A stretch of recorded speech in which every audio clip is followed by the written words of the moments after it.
Love technology? Subscribe to Explainer 99.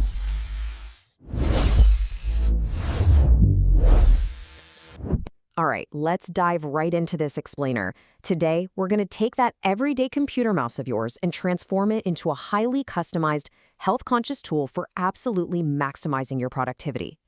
But before we even get into the weeds, I want you to look at your hand right now. Seriously, take a look. Are you mousing the wrong way and actually risking your physical health? I know, it sounds a bit dramatic, right? But the way we interact with our digital environment literally makes or breaks our daily comfort and efficiency.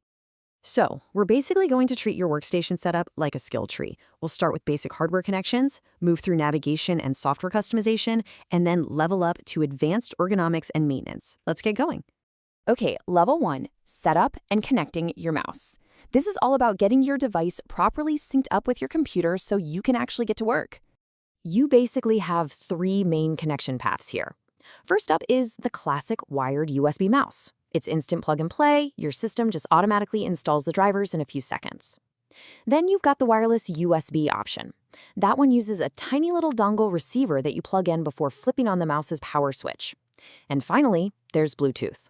No extra hardware needed at all for this one. You just pop the mouse into pairing mode and add it right through your computer system settings. All right, now that we're all connected, let's bump up to level 2, navigation, clicks, and cursors. It's time to decode those physical buttons on your device. Pretty much all standard applications rely on 2 primary buttons. Your left button is your bread and butter. You use it for single-clicking to select things, double-clicking rapidly to open programs, and holding it down to drag objects around. Your right button, on the other hand, well, that's your gateway to context menus and all those hidden, complex features. Now, whether you're someone who prefers the tactile, contoured feel of a physical mouse, or you're all about the flat surface of a built-in laptop trackpad, it really doesn't matter. Both serve the exact same fundamental purpose, which is driving your on-screen cursor to navigate your digital space. And speaking of that cursor, it's actually constantly communicating with you. It dynamically changes shapes based on what you're doing.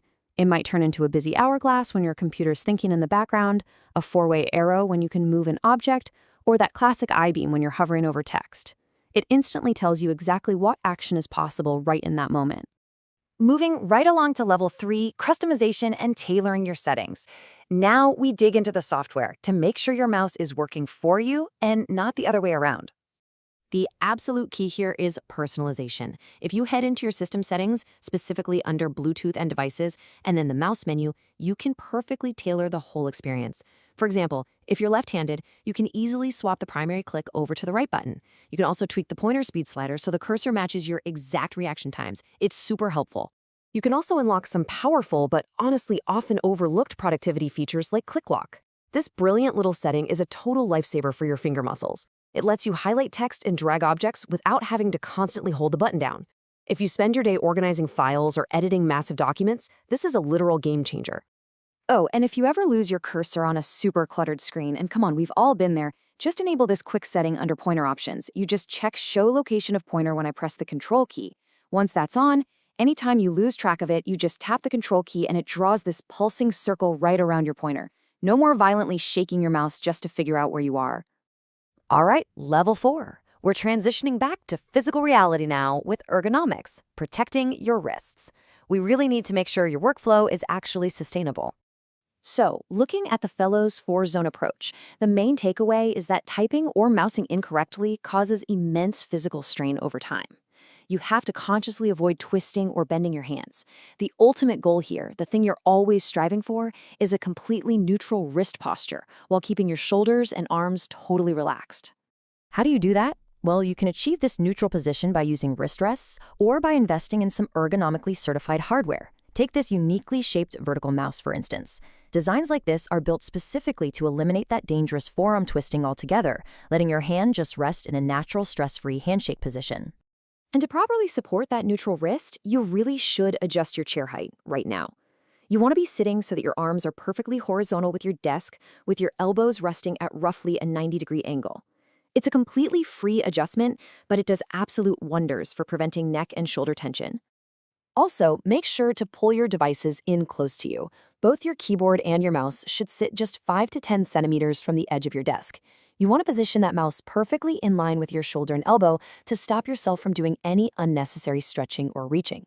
Finally, we have reached level 5 mastery, maintenance and keeping it clean. We have to cover this to ensure your beautifully optimized ergonomic setup actually lasts. Microsoft actually has some really clear rules for this. First rule, always disconnect your devices entirely or pop the batteries out before you start cleaning. Then, gently wipe them down with a soft, lint-free cloth or a cotton swab. You'll want to dampen that cloth with a maximum 70% isopropyl alcohol solution. Notice I said dampen. Never apply liquids directly to the hardware itself, and make sure that cloth is damp, not dripping. As for your keyboard, gravity is going to be your absolute best friend. Just hold it upside down and give it a gentle tap to knock out any loose dirt. After that, take a can of compressed air to safely blast away any stubborn debris stuck under the keys. Or if you have one, a dusting brush vacuum attachment gently run over the top of the keys works incredibly well too. All right, so now you've got a comprehensive guide to selecting, connecting, customizing, and properly maintaining your computer mouse while keeping your wrists healthy. So I'm going to leave you with this final thought to ponder. Is your desktop setup actively supporting your body and optimizing your productivity right now? Or is it time for an upgrade? Thanks for joining me on this explainer and enjoy your newly leveled up workstation.